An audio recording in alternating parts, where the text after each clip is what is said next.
evening, everyone, and welcome to another episode of Raising Bulls, brought to you by the Beautiful Game Network at BGN.FM and Roughneck Scarves. We are the only podcast dedicated to the New York Red Bulls 2 of USL. Tonight, we're going to recap an okay road draw. Maybe should have been a road win. We'll do our New York Red Bull 2 report. We've got two interviews, count them two. We got New York Red Bulls 2 assistant coach Ibrahim Sekagya, and we have Nashville SC TV broadcaster John Freeman joining us tonight. Then we're going to preview the match against Nashville SC and talk about some very interesting news around the USL and look at the USL playoff picture. Joining me tonight, the one, the only, the not me, Joe Steen. How are you, Joe? Good, how are you? I'm doing fine. Red Bull Land, I think, for the most part, can be content with last week. They get 3 points against Toronto for the MLS side, and at least a road point for the USL side. We both predicted losses. Hey, we were wrong, and happy to be wrong, I would add. Yeah, I mean, it was more of a game of two halves where I think Red Bulls 2, after Charlotte opened up the scoring, really seemed to calm down and find their footing. Evan Loro came up big in this game with some huge saves, which really kept them in the game. But, I mean, I could easily argue this is a game they should have won. They had a lot of chances, but nothing really materialized until a Bong's goal. But this is a concern now because this is a number of games now that they've had a good amount of chances and they really haven't had to put anything away. I am happy the defense looked better, but they're going to have to be able to score on the road in order to see out some of these wins. Because, I mean, one goal, you're not really expecting a goal out of this team when they have, when they take the field, especially this year. Yeah, on the road maybe, but at home, on the road, certainly yeah, not. Yeah, on the road, yeah. The struggles have been there. I mean, a point's better than nothing. Especially given where they are in the standings right now. Mm-hmm. But I think this is a team that, I mean, would I have predicted a win going in? Probably not, because I know Charlotte's been a weird team this year. But looking at the game, you could see in the second half that this is a game they probably should have won, and they probably will regret they didn't. Yeah, I agree with both those sentiments. I mean, look, they have a shot cleared off the line. Jared Stroud has a number of chances saved or missed. I think they almost had 30 chances on goal. Or sorry, they took 30 shots. 6 of those ended up on goal. So the finishing is definitely a concern. They had a goal at the end, called back correctly for offside. Evan Loro, I thought, did really well on the night. It was good to see Christian Caceres back in the middle of the field. I thought that helped. Although I understand why they went with Jose Aguinaga because of how well he's played recently. But I thought the trifecta of the Lima, Caceres, Tenari midfield was missing for sure. I like what Aguinaga does offensively, but I think he doesn't do enough defensively to really make that side tick the way that those other three have in the past. There's some irony involved in the fact that the only goal the Red Bulls score in this game is off of a poor or a mishandled shot from the goalkeeper, a la Evan Loro last year, although to much greater effect, of course. And, the only goal that they give up in this game, yes, someone should have closed down someone at the top of the box, but you dare teams to kind of take shots from those kinds of positions, and on this case, it went in. It's tough to look at this with too many negatives, especially for the defensive side of the game, because I think they handled themselves pretty well. But offensively, you're right. There's something that needs to be fixed with this team. And, we talked a little bit about what it's going to mean to have guys like Moreno and Stroud. And, obviously, Brian White did not play in this match. But Tom Barlow and Anatole Ebong kind of need to start rounding into form a little bit. We've been a little patient with what they've done so far, but they have to figure those things out if they want to be successful and if they want to reach the playoffs. I thought Amando actually looked. I was happy to see Amando back in the starting lineup because it's been a while, and I thought he looked lively for the most part. Jared did miss a lot of chances where I think, based on what he's done this year, you would expect him to put away. But for the most part, yeah, Abong, hasn't. He's held the ball up well, but I mean, he hasn't really scored a lot. I mean, he's had a good amount of chances, and they've just not seen the gone his way, or they haven't gone in yet. Tom Barlow, I mean, he had the great subs when he came on as a sub appearance when he scored a hat trick. But I mean, he's he's still coming along. I mean, but again, like you said, they need these guys now to start rounding into form. Right. There's no time left to wait for them to do that. No. And for what it's worth, I think Abong might be better suited for a 2-forward system. Because if he's a guy like that can hold the ball up, and you have a faster guy like Barlow playing alongside of him, maybe something happens there. But as we know, the Red Bulls have a very particular way they like to play, and that will be that. Okay, let's talk man of the match. Who you got? I'm going to say Evan Loro. I thought he came up big in this game with some huge saves in the first half, which kept the game at 1 goal. And I think he really helped organize the back line, and that was a big key in the game. Yeah, you know what? I'm going to agree with you. I'm going to say Evan Loro as well. Easy to agree on something. And yes, I only very casually mentioned that Loro did well in this match, but he kept them from giving up a number of goals in sort of awkward positions. There's that one on the set piece early on, although that was a missed shot rather than a save for him. Sorry.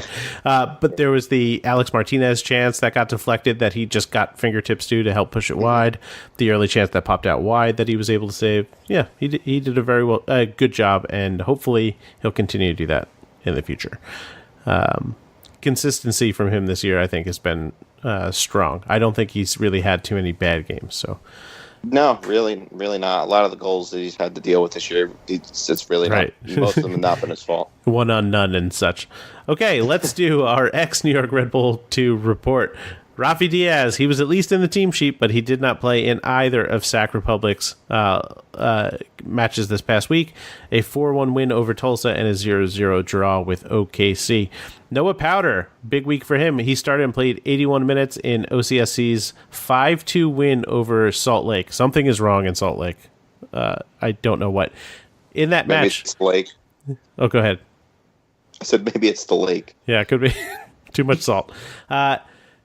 Goal and an assist for Powder in that match, so congrats. Dan Metzger, Penn FC, he did not play in the 3-1 loss to Louisville. He did start and go 90 minutes in a 2-1 loss to FC Cincinnati. Penn FC probably now out of the playoff pictures, even if it's not official. It's pretty much the end for them. Junior Fleming's Tampa Bay came off the bench in both of their matches this week. 29 minutes in a 2-1 win over Nashville, this week's opponent, and a 20-minute appearance in a 3-0 win over Richmond, in which he had a goal. Bonomo and Ajem are both still hurt. Brandon Allen with Nashville, he came off the bench for both of their matches as well. 17 minutes in a 2-1 loss to Tampa Bay, which we mentioned, and 59 minutes in a 1-1 draw with Charleston. He is, well, we'll get to it later. Corey Herzog, St. Louis, started and went 62 minutes in a 2-0 win over San Antonio FC. Kyle Rainish did not play in Fresno FC's 2-2 draw with Portland. Zach Carroll started and went 90 minutes in a 3-3 draw with Las Vegas Lights FC. He was the captain of that side. Conrad Pleva and SLC, 2 disgusting losses for Conrad. Sorry, Conrad. And he started and went 90 minutes in both of these. A 5-2 loss to Orange County, which we mentioned, and a 6-1 loss to the LA Galaxy 2. He picked up a yellow card in that match. Speedy Williams started and went 75 minutes in the 3-0 win over Penn FC, which we mentioned at the top. He did not play in the 4-0 win over Ottawa. Mike DeFonta in Phoenix Rising, he started and went 90 minutes in a 2-1 win over the Colorado Springs Switchbacks. Carl Ouimet and Indy 11, he started and went 90 minutes in a 3-2 loss to Pittsburgh. And our last domestic player, Scott Thompson, started and went 90 minutes in a 3-0 loss to Tampa Bay with the Richmond Kickers. Elsewhere, overseas, Zico Lewis and HK Kopavager. He came off the bench and played 3 minutes in their 2-0 loss to Hauker. I'm assuming that's correct. They're down into second place now. David Abador and FC Haka in Finland. He started, went 60 minutes in a 2-1 loss to KPV. Tim Schmoll and Dover Athletic FC, they played today. He started, went 90 minutes in a 2-2 draw with Sutton United and scored a goal. Way to go, Schmoll. Mario Zobacop, FC Zimbru Chisinau. He started, went 90 minutes in a 0-0 draw with FC Petrokub. Chisinau, on their website, I will give them credit, has enough information for me to actually add them to the report, so he will continue to be on this. Aaron Basulovic and Nyköpings BS in Sweden, the third division. He started and went 90 minutes in a 1-1 draw with Forward. I can't imagine that's how that is pronounced, but that is definitely how it's spelled. Forward. And that is it for our New York Red Bulls 2 report. When we come back, we're talking to New York Red Bulls 2 assistant coach Ibrahim Sekagya, so stick around.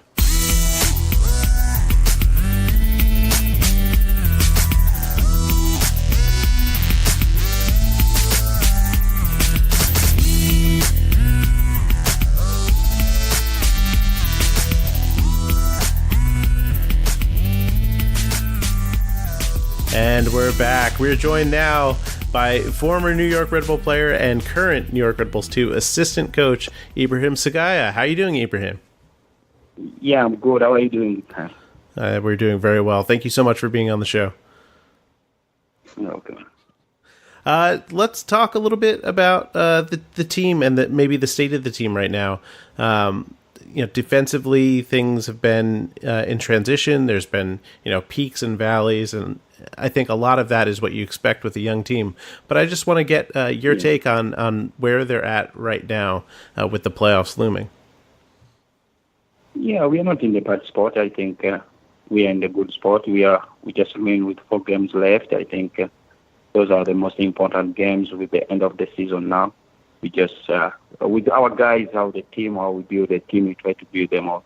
The mentality of knowing how to win the games, because we're supposed to build them to go to the first team. Now we just have 4 games left, and I think those are the games which you can see everyone, like we're thinking about winning them all so that we can be in playoffs. You're already in the playoffs now, 7 places, but I think the most important is to finish well with the 4 games left. Where do you think the one area that you guys can improve most is? Yeah, it's not just one. I think it's about the team, how we work together. Our system is not just about the one position, or it's about all of us, or what we are doing together, how we press together, how we shift together. Yeah, our team, we have the saying of all in. I think that's the things which we have to do. We have to improve every section of the game, of the positions in the field. I think the most important now, to defend well and then don't concede too many goals, and then we think about winning going forward. And obviously, one of the places where those wins would be most appreciated would be on the road, right? Things have been a little bit tough this year, finding results there. Obviously, no one has an answer for what might be the particular fix for that, because each and every game there's something else. It's not always the same type of mistakes that you see, whether it's just focus based or experience based. But do you have any insight into what might finally push them over the hump? Yeah, I think when you talk about the away games, we lose a lot of points, but the way how we've been playing, there's some games where you see like we had a lot of chances. Mm-hmm. We couldn't just score, or we couldn't utilize it, and then the team, our system, as we are playing, all the teams, they sit back and they just wait for that moment. One thing, but the most important with us, every game which we see, it is different. I think what we had in the past, if we finish all the chances we had, I think those are the games which we were supposed to win. Because when you see it, there is no game which you're going to say like we didn't get chances or we didn't have more chances of scoring. I think those are sometimes you can see away games and the way how our team is. We have new young players in the team, and we try to build them to have that mentality of playing the home way and going away also to be the same thing. There is no specific thing which I can say, this is what it cost us on the away game, or this is what we have on home game. I think we go in the game with one mentality of winning it, but just the small things which, in games there is sometimes where you need some little bit of luck. We had a lot of chances, if you can see it, but we couldn't finish it, and the other team, they can get one or two, and they finish it, and that's how the games were going now. Do you think this team is similar to like the last year when you guys, had your road struggles and then you picked it up late in the season and you were a dangerous team in the playoffs? Do you think the team is similar in that aspect, that they can, if they make the playoffs again, be a threat to anybody? Yeah, I think our team will build that mentality of our team. The system stays the same. It's just the change of the players we have. But I think this is the thing what we think. I think when we go in the playoffs, the team all which up in the position in our up of our side, I think we can face them well. We played them, and I think we played well. And I think the most important now what we think about is about to win our games which left, and then we see what happens in the playoffs. Now, Ibra, I'm going to back it up a little bit. I want to talk a little bit about your career as a player. Obviously, you played quite literally everywhere. What were some of the lessons that you learned, and what did you take to from those lessons into your coaching role? Yeah, I think the most thing which I learned when I was playing is I was thinking about like a defender. I need to defend well and not to concede in the back of our goal. That's the roles which I do with our defenders, to concentrate too much with them, showing all the small mistakes which we have to cover, how you have to organize the defense, how you have to talk, how you have to see the next guy to the next guy, to be all together. I think those are the things which are most important, like which I learned when I was playing. Like you have to be together, you have to be alert, because any mistake you make, it is gonna cost you. You try to limit a lot of mistakes you make in the defense, because it's not easy. You make a mistake, they're gonna punish you back. It's not like you make a mistake in front, you're gonna have covers. This one, there's no one who's gonna cover you. You have to learn how to not make too much mistakes. What made you want to get into coaching? Ooh, that's a good question. It's so difficult. To be honest, this is the thing which I did it for a long time. This is where I think playing soccer and being a coach, I think my transition was so good, because in the first time, I will not say that I was thinking I'm going to be a coach. The more I played, the more I went up. I think that's where I picked up, and I see this is the thing which I get. I have to give it back. And being here in Red Bull, I think it was one of the good thing I did in my life, to stay in one thing which I like to do. And being a coach, I think it was perfect for me to switch that. But it's not something which is easy. You learn a lot, you see a lot. Playing wise is different. It's a different thing which I learned from that. And obviously, you were a defender your whole career. John was a forward. In your experience, who makes the better coach when they transition to the next level? The former defenders, the former strikers? No, in a coach, yeah, that's a good question. In coaching, when we are coaching together, it's my head coach. I think he knows how soccer is. He knows I have some ideas. We sit down and we talk about it. It's not like he's a striker, we a defender. We know what exactly we are doing, and he knows what exactly we're doing. We get together, we sit and we talk about what exactly good for the team.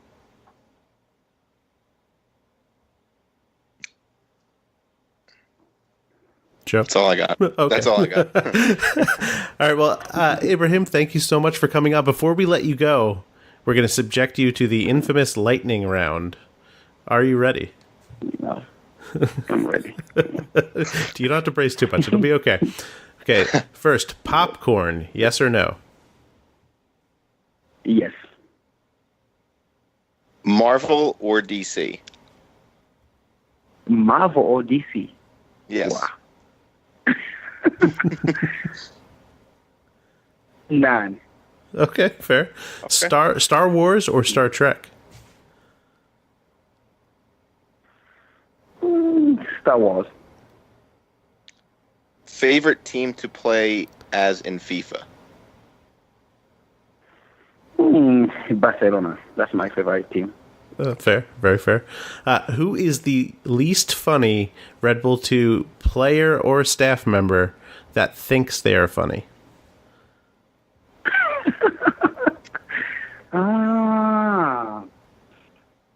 The player Red Bull 2. I'll pick on Jordan. Okay. And the staff, yeah. the staff I'll go with our guy, the Yon. Yep, John said the same He thing. thinks he's funny. He thinks he's funny, but no, that's the one.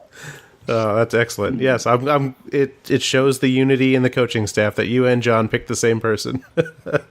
Yeah, we know him. We see him. Well, Ibra, thank you so much for taking time out of your day to talk to us, and we wish you nothing but the best of luck this coming weekend against Nashville. Yeah, thank you so much, guys. And when we come back, we're going to preview that match with John Freeman from the Nashville broadcast booth. So stick around.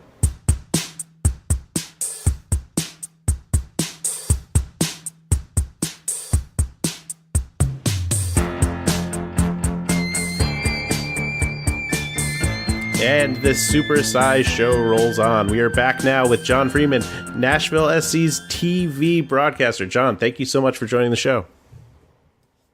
I'm certainly happy to be here, God. Thank you so much for having me. Absolutely. This is a big deal for Nashville. This is their first year in USL. How do you think that this has been going so far? How's the experiment down in Nashville?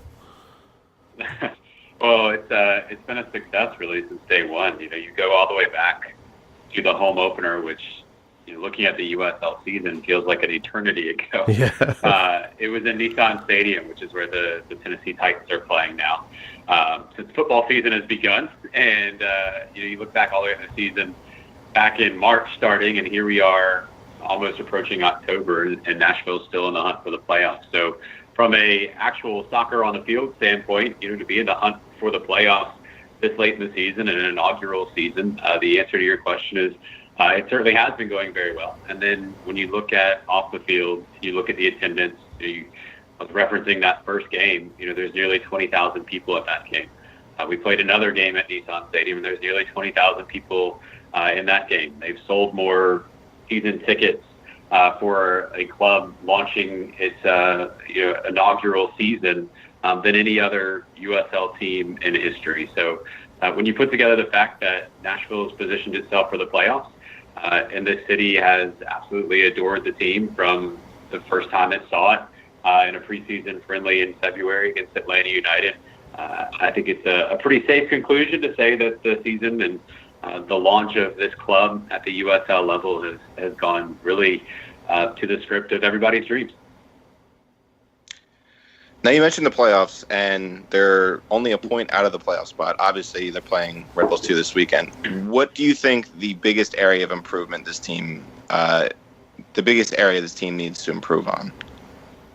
Gosh, Nashville, and much like New York, when you look at the way the USL is, it's such a compelling league, mainly there's a lot of reasons, but one of the reasons is that it's so hard to get points on the road. So when you look at, Red Bulls 2 haven't won a game on the road all year. Nashville has won 2 games on the road this season, and the first one coming, way back in March. So you do the math there. You look at if there are some areas in which you maybe need more from Nashville, would be can they get a result on the road? And looking at Nashville's schedule coming up, they have some real opportunities on the road for some games where they could hopefully snatch 3 points, and that would really launch them into much sturdier position around the playoffs. And when I reference what road games are left, it's two teams at the bottom of the table. Atlanta United 2 on Wednesday. You never know who they're going to throw out onto the field, especially when they're not too far away from the training ground of the MLS side, since Atlanta's hosting that game. And then on the road against the Richmond Kickers team that really has struggled to find any sort of form, home or away. So to answer your question, is if there was something that we would hope for Nashville to improve on, hopefully it would be their ability to gain 3 points on the road. And I think we're going to have an answer really quickly to the question of whether they can do that here in the clutch down at the end of the season. And obviously, we're touching on this. It's all down to the wire. There's so many teams that are just right around that bubble that these next couple of weeks are going to be very, very exciting. Who do you see in this lineup for Nashville as the guy? If he has a good game, Nashville will have a good game, and it'll bring them 3 points rather. Yeah, Nashville's got a really revolving door of players that can step up on any given night. You mentioned it's going down the stretch of, you've done this before as supporters of New York Red Bulls too. This is our first go-around. Is it always this stressful? I feel like we've been playing playoff dividing line since March. Nashville's been hovering, anywhere from 12th or 13th a couple weeks ago to I think as high as 3rd sometime in July. So we're looking for some sort of consistency. And when you look at players who can provide that, you look at guys like Matt Pickens, the goalkeeper. You look at guys who I'm really fond of, and Matt LaGrassa, who's a midfielder who has really found a niche on this team in the center of the park. Your center back's a real sturdy center back in Liam Doyle. He's a player who's got a great left foot, just constant presence there in the back line. And you throw in Bolu Akinyodi, who used to play for New York Red Bulls too. I think there's a lot of players as we go down the stretch that Nashville will look at and hope that they can step up on any given day. It's not a team that you see in the USL that's got a Cameron Lancaster on it like Louisville does, or a big time scorer like Daniel Rios for North Carolina FC. For Nashville, it's really a shared workload. Now, Nashville's actually been one of the better defending teams in the league, which Red Bulls 2 cannot really say this year. What has been the thing that has made them so tough to break down? That's a great question. I mean, they are so tough to break down at home. I'm not a soccer tactician by any means. I kind of just show up and call the game, and if there's a clean sheet, it's like, well, great. Whatever they did to do it, let's do that again. But when you look at some of the role players involved in Nashville's stellar defense, you look at those Liam Doyles, you look at those Matt Pickens. You get a player like Bradley Bourgeois, a really strong center back for Nashville that has added a really nice recovery pace on the back line. And then you throw in a Gary Smith led team. We talked with Gary Smith, and I talk to him every week before our broadcast, and he values clean sheets. He talks about clean sheets with his team. He's told us, he asked his team the question of, if you're up 2-0 in a game, how important is a clean sheet to you? So it's something that they really value. It's something that they cherish, and it's something that they enjoy doing when they're at home and on the road. So it would be quite a task if they could do that on Saturday against New York Red Bulls 2. I just started my prep for that game. Some pretty wild score lines from the Red Bulls 2 squad. I don't know if we're going to see a 6-4 or a 4-4. If Nashville had its way, I think they'd enjoy a little bit more low scoring of an affair. And that kind of, I think, typifies their personality. I think they like to keep things, compact and tight. And Gary Smith is definitely known for that. Gary Smith, by the way, coach of the Colorado Rapids when they won MLS Cup, also fleeced the Red Bulls by trading Mehdi Bellucci for, oh man, why did I just lose his name? I just had it on the tip of my tongue. Oh no. It's gone. Oh, he scored the winning goal in MLS Cup and broke his leg doing it. Oh, you got me beat on that one. Oh, Joe, help me out. Oh, God, no. Oh, he played for the Thrashers. Yeah, that's what's happening now. While I look up that particular bit of trivia, what brought you into broadcasting? How did you end up calling these matches for Nashville? Yeah, it's a long road. This is a amazing opportunity to do the games, and it's been quite an honor to do so. It's been a long road. I grew up in Virginia, actually, in a small town right outside of Charlottesville, Virginia. And when I was a kid, the University of Virginia was the top program in college soccer. Yep. I don't know if you guys know this, but like Bruce Arena was the coach. Ben Olsen and Claudio Reyna were the center midfielders. You just looked at the U.S. national soccer team in the early to mid 90s. And it was pretty much half of the team had gone through Charlottesville and played at Clocker Stadium in Virginia. So I grew up watching soccer and being around soccer, and really privileged to be around very good, high-quality soccer. And fell in love with the sport growing up in Virginia, and then broadcasted my way through college to make a little bit of money, and kind of kept with it. Picked up some basketball gigs, rode a bunch of long bus rides with basketball teams, and took a lot of trips, and eventually found my way to Nashville. And actually, when they announced the USL team, I still have this tweet.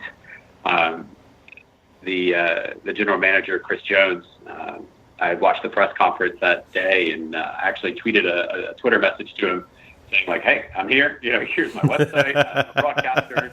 And it was wild. That's almost 2 years ago. Stayed in touch with him, called a couple of the U23 games. I had the opportunity to do that last summer. Treated that like the biggest audition of my life. I think I've ever prepared harder for a Nashville SC versus Peachtree City PDL summer matchup than I did for those games. But I would like to think that I did a decent enough job to get the call this year, and then I've had a wonderful time. It was absolutely surreal.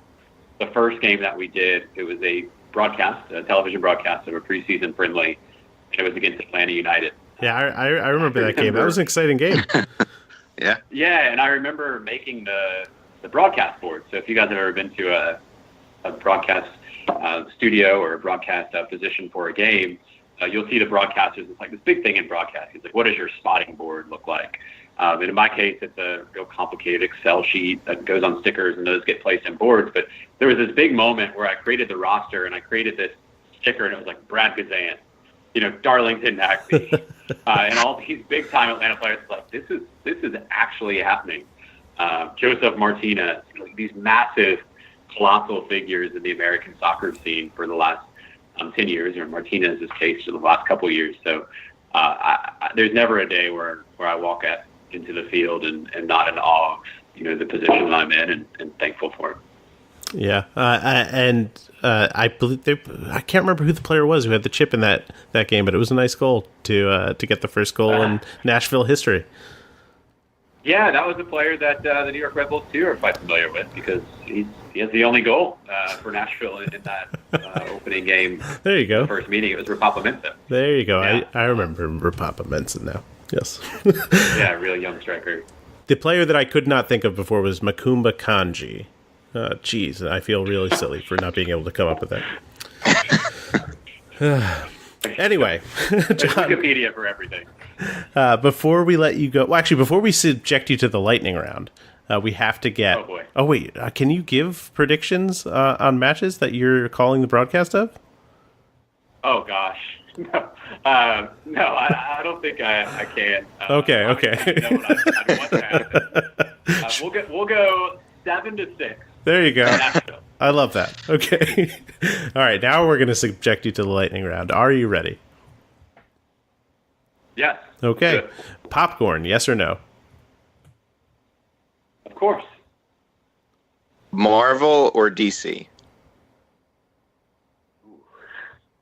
We'll go Marvel. Star Wars or Star Trek?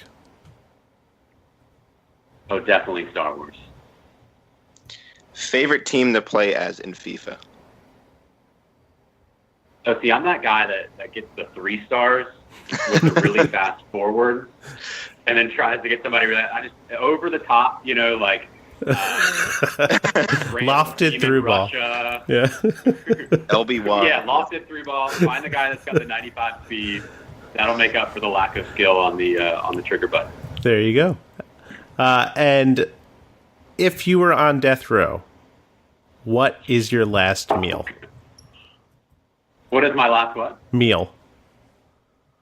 Oh, gosh. Dark question, guys. We'll go Nashville hot chicken. That is because I won't be alive the next day to see. That is a great answer, John. Well, thank you so much for. Have you ever had it? I have not had it yet. I have desperately wanted to try it recently. All right. Well, if there's a playoff matchup, Nashville versus New York Red Bulls 2, and for some reason it's in Nashville this year, which would mean both teams are probably deep in the playoffs. Look, it's on me if you guys make it. There you go. And it's not unlikely that they could end up ahead of the Red Bulls the way that things have been going. So we'll see. You never know. Thank you, guys. I really appreciate it. John, thank you so much for coming on. Wish you nothing but the best of luck calling the game this weekend. And when we come back, we're going to finish up our preview and talk about news around the USL, so stick around.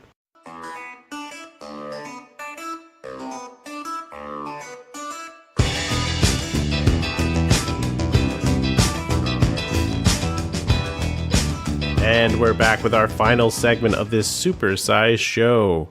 I'm stealing that from Seeing Red. Don't sue me, Mark. Nashville SC is the opponent this week. The Red Bulls 2 travel to Nashville Saturday night? I think that's right. I should know these things before I start saying them. They have a record of 10-9-10 with a +6 goal differential. That doesn't sound that great, but look, 8-3-3 at home. Very strong home form, rather. They are 1-2-2 in their last 5, a win over Richmond, losses to Charlotte and Tampa Bay, and draws against North Carolina FC and Charleston. Their leader in goals is none other than Brandon Allen. He's got 8 goals, although not all of those came with Nashville. Lebo Moloto also up top with 7 goals. On the assist side, Michael Reed and Lebo Moloto each have 5, and Ropapa Mensah, who punished the Red Bulls, as John Freeman reminded us earlier, has 4. Their only home losses this season are to Indy, Bethlehem Steel, and the Tampa Bay Rowdies, although currently they're on a winless streak of 4 matches, concluding with the draw against Charleston last week. Last time out, they've got the 1-1 draw. We talked about it. Ropapa Mensah scored in that one. Who had the goal for the Red Bulls in that? Was it Brian White? I believe. No, I thought it was Bezecourt. Yes, in the first half. Right, yep. Down the other end. Yep. That sounds ridiculous. At Red Bull Arena, he was far away from us, which is what I mean, down the other end. Nashville, they're very defensive first. They can counter very quickly. Obviously, having a guy like Brandon Allen available, he does not normally start for them, but maybe he'll start this match. He's a goal poacher like none other. We're very familiar with what he does, but most deadly from the penalty spot. So the Red Bulls have to be very careful not to give up any penalties in this match. Other connections, we mentioned Gary Smith before and his fleecing of the Hans Backe Red Bulls when he took Makumba Kanji and gave them Mehdi Bellucci. Yeah. Kanji ended up scoring the winning goal in MLS Cup, as I mentioned, but broke his leg doing it. Also, we've got Kosuke Kimura, who we absolutely loved. He was a great player for the Red Bulls, a good wingback, and one of the most personable athletes I've ever spoken to. When he was at Red Bull Arena earlier this year, he was very, very funny. He chewed our ear off about traveling to different stadiums and what it's like now and how he's excited about what the Red Bulls have turned into. Joe, I want to ask you about what you think of Nashville. Is this going to be similar to the Pittsburgh outing, where they're going to be frustrated and the home team's going to be able to take advantage of sort of those gaps in the defense, especially when countering? It could be, but I think Pittsburgh's a better team than Nashville. Actually, I think they're a much better team. But yeah, I mean, they're a tough team to break down, and we saw this when they played them at Red Bull Arena earlier in the year. They're very disciplined in the midfield and on the defensive and the back on their back four. So I mean, it's going to be tough for them. They're going to have to be patient. They can't just try and go all out like they did against, like you mentioned, against Pittsburgh, and then they were punished on the counter. Pittsburgh has a lot more speed than this team, I think, though, and I think Bob Lilly just knows how to play the Red Bulls just so well for some reason. So I think this game's going to be tough. I mean, I don't want to say that. Man, I hate being pessimistic because I really want to believe this team's going to get a win on the road this year at some point. But it's this team's just so tough at home to break down. I mean, have they lost 2 of their last 3 games? Against Bethlehem Steel and against Tampa Bay. And, they did draw Charleston, and Charleston was down a man for 30 minutes over the weekend, and they couldn't break them down. But the Red Bulls have had problems with teams in the counter this year. I mean, we've seen it the past, not obviously not against Charlotte, but even against Toronto and some low-level teams. They've caught them on the counter, and this has been a problem with the defense has just been too inconsistent this year. And again, as we mentioned earlier, they're starting to struggle at finishing their chances. So this could be a game where, even if they get a lot of chances, are they going to score them? And one guy you would love to see out there being able to help, Brian White, is very much likely going to be with the first team, may even be starting for the first team against Atlanta United in a pivotal match.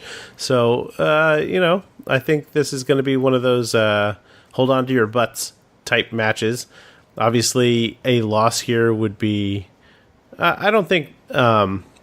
That's not catastrophic. It's not nuclear, but it's certainly going to put them in a very difficult position over their last 3 matches. And, I really want to know what the plan is up front. Is it going to be Abong? Is Abong the answer for the team? And... I think we've seen some stuff out of Tom Barlow, but it's been inconsistent, and I'd like to hope that Amando Moreno can round back into form, but it's really hard to come back from an injury mid-season and pick up where you left off. One thing I like about this team is, unlike last year, it hasn't been relying on 3 players to score for them, like it was last year when Velo came on strong at the end of the season and Flemings and Bonomo took over. It's kind of been spread out. I mean, quietly, Andrew Tenari's had a good amount of goals. Jared Stroud's chipped in. Now Moreno's back. Obviously Brian White's with the first team, so he's not here. But, I mean, Barlow's done a decent job. I mean, is there spots he can improve in? Yes. But, yeah, it's like you said, it's really going to come down to who starts up top, because they're going to need to take Brian White's position and go with it, basically, and try and get in the box, make the most of their chances. I know Bong's really good at holding up the ball, but he also needs to prove that he can get on the end of some crosses or some passes into the box when either Tenari or Chris Lima or whoever's from a deep lying midfield position feeding the ball in. Very fair. Okay, let's turn our attention now to making score predictions. Joe, who you got? I'm going to say it's a 1-1 draw. I'm going to call this a 1-0 loss for the Red Bulls. I think this is when, if there isn't already beads of sweat on the brows of many around this team, this will be the start of that. There's some very good questions about whether or not they can make the playoffs. And I think that is a perfect segue to talking about the playoff line and who's where.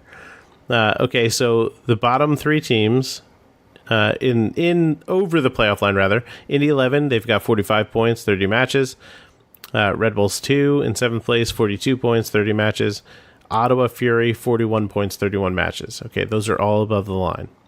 Indy 11 this week is playing Tampa Bay. That is midweek. And then Cincinnati at Cincinnati on the weekend. So there's a good chance that they're not going to pick up maximum points there.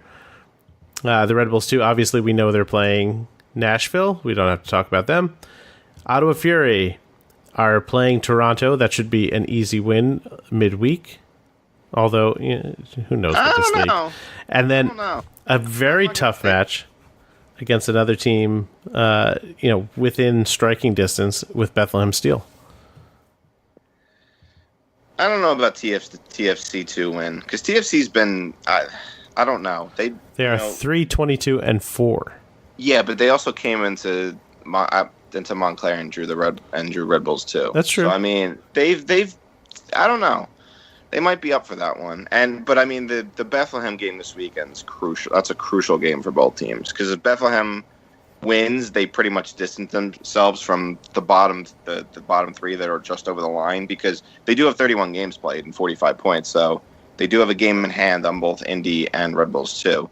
And if Ottawa were to win, they'd have still a game in hand on Red Bulls too over the weekend, but they'd be above them, and now they'd kind of separate themselves from the teams that are still trying to fight to get in there.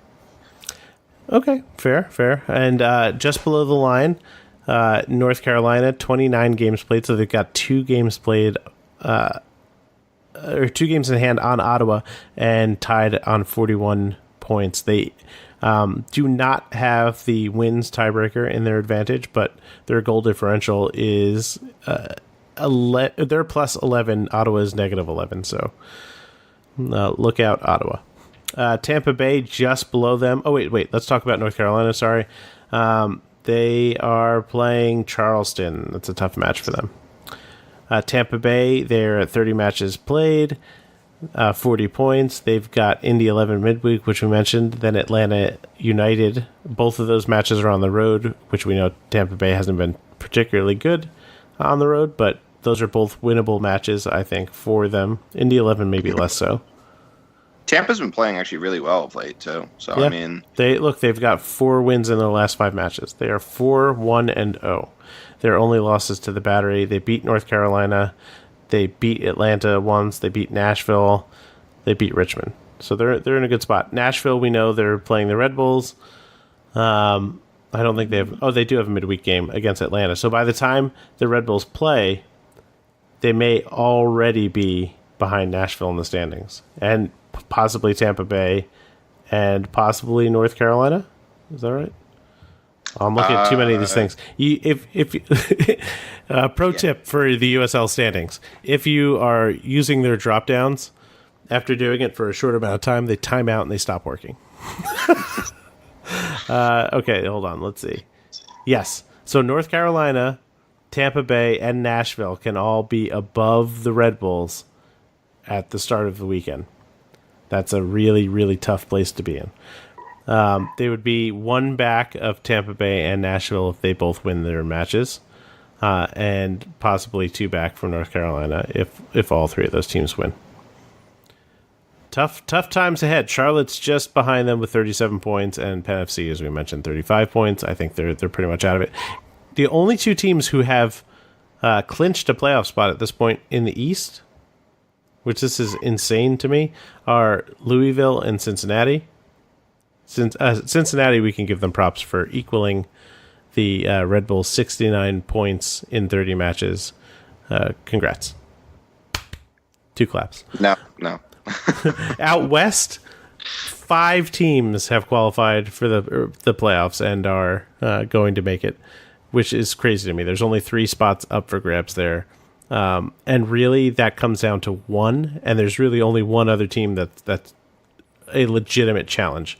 So, at the 8th spot, Reno, 29 matches played, they've got 46 points. San Antonio they have 2 matches, Reno has 2 matches in hand on San Antonio, and they're up 3 points on them. So, I think it's all but decided there. By the end of the weekend, it could well be. And, yeah, I think they're pretty much set. The East is still completely wide open. Top of the table. The West is set. Yeah, pretty crazy. Yeah, top of the table. The West is insane. Orange County and Phoenix have pretty much put the distance between them and Real Monarchs. The Monarchs' last win. All right, so they haven't won in their last 5 matches. Their last win came back on August 25th. Wow. So it's been a month since they won. They're actually in danger of they could possibly lose out on a home playoff game. Yeah. Oh, without a doubt. Sacramento has a game in hand on them, and Portland is only 2 points back. Yeah. And then you've got that Swope Park team that seems to, be in the USL Cup every year. And they're only 4 points back. Yeah. Creeping in 6th place. Creeping. And I wouldn't want to play them in the first round. Yeah, definitely not. Hey, Tulsa Roughnecks might not finish the season bottom of the table in the West. 21 points. They have 3 wins, 15 losses, 12 draws. But the Seattle Sounders, too, are there to make up for it. Even with their 5 wins, they have 19 losses. Let's see. Who's got the worst goal differential in the league? Oh, I got it. Easy. Negative 42. Oh, my God. Is it Atlanta, too, or is it Richmond? Richmond, negative 42. They're dropping down to Division 3. Their coach left midseason. They're a mess.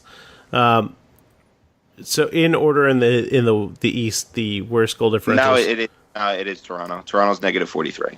No, it says negative 33. Oh, I can't do math. Never mind. I can't do math. It's okay. It's fine. I won't call you out. Wow, I actually can't. Well, I just can't believe Richmond. Toronto's given up the most goals in all of USL by a large margin, but Richmond's just not scored a lot, which is crazy. Yeah, I think sums it up. It is crazy. And what else is crazy? The rebranding of USL. They are officially moving to the Championship, League 1 and League 2. The Championship will be what we know currently as USL. The Division 3, which they've been talking about for a while, will be called League 1.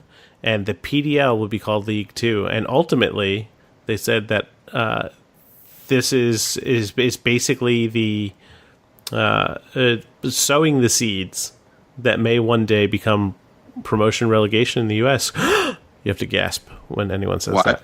What? That's the thing. It might happen. It could well happen. We're on the verge. From what I see, it kind of it seems like they just modeled off of what the English leagues are like. Like you got USL and then you've got League 1 and you've got League 2. So I mean, that's just kind of what it seems like to me. I mean, I really like it. I really think it's. I wonder if we're going to see more 2 teams then from professional teams, from MLS teams then.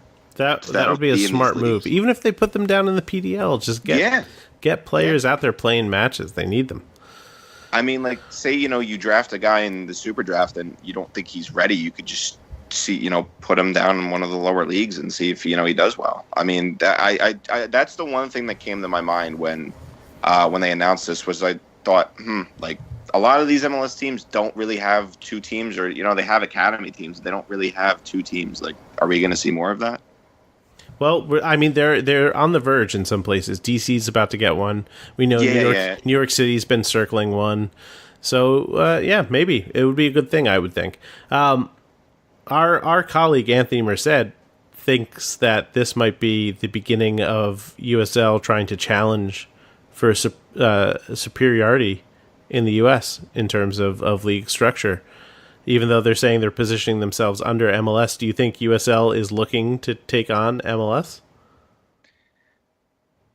I don't want to. I mean, if they are, they got to work out. I mean, we talked about a few weeks ago with their pay scale and all those issues. Yeah. So those have to be fixed first. I don't think so. I think they're just trying to gain control of actually getting a set system of what is, of what the soccer pyramid is in the U.S. and just trying to garner control of it. I don't really see them competing with MLS. I just don't. It just doesn't make sense to me. I mean, if they want to go the NASL, route, then by all means try. But I mean, I just don't see it. I don't see too many teams are leaving right now to jump to MLS that it doesn't make sense for them to try and do it right.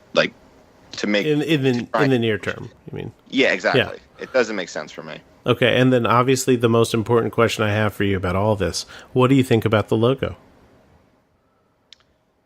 Logos, I should say. Logos? Yeah. I mean, I think it's cool. I don't have a problem with the logo. I mean, no. It doesn't do anything for me, but I'm also not offended by it. I mean, the colors. I mean, at least they didn't make it all one color. Yes. Mean, they did 3 different colors. So I mean, I mean, I'm not. Listen, if the product you put on the field should make what your league is, not like what your logo looks like. Okay, fair. I think that's a fair point. And with that, we have come to another end of another episode of Raising Bulls. If you'd like to follow us, you can find me on Twitter at _Joe Goldstein.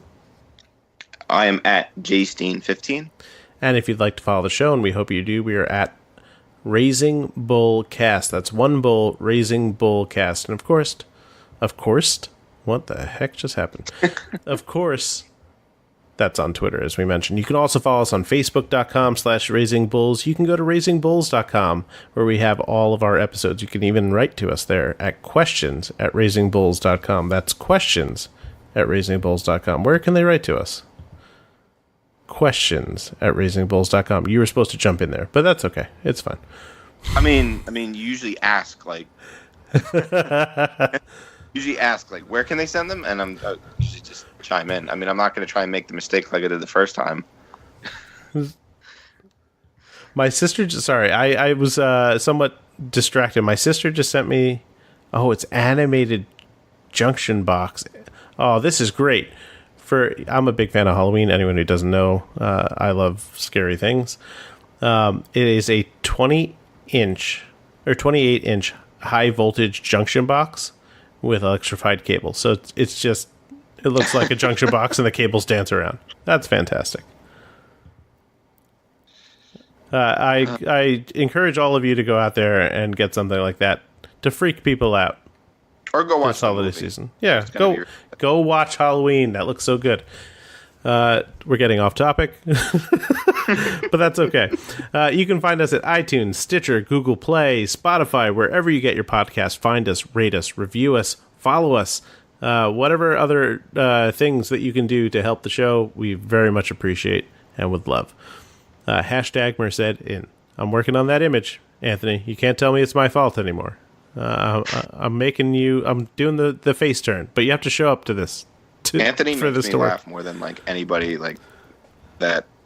He's pretty funny. Like when you actually get to sit down with him and talk to him, he's pretty funny. I love Anthony. I will continue to profess my love to Anthony, and I miss him dearly on this show. He hasn't been around enough this year. He was freaking out today watching a penalty shootout, which is great. Yeah, I so badly want to talk to him about United, and yeah, he's not around. I can't do it. Anyway, you can find us at bgn.fm, the Beautiful Game Network. They've got a ton of great shows. Rising is one. Sock Takes is fantastic if you guys haven't been there. Bethlehem Blast Furnace, Foxtrot, Backyard Footy, Texas Soccer Radio, Down in the Valley, Speedway Soccer, and so many more. They've got written content, podcasts, everything you need. Beautiful Game Network, bgn.fm. And, of course, thanks to our sponsor, Roughneck Scarves, the official scarf supplier of MLS, USL, and US Soccer. Get custom scarves for your group or team at roughneckscarves.com. And last, make sure you check out the Red Bulls News Network at rbnn.us. Writers like Joe Steen, even Anthony Mercedes contributed there. You can see Bill Toomey's beautiful photography. We got Roy Emanuel writing stuff. He's got a great piece coming up about the crazy rule loophole exploitation that Bob Bradley employed for a fourth substitute against DC United. And Eric Friedlander covering the academy and the players in college right now. Lots of good stuff, guys. Make sure you get there and check it out. For myself, Joe Steen, Ibrahim Sekagya, and John Freeman, thank you very much and have a good night.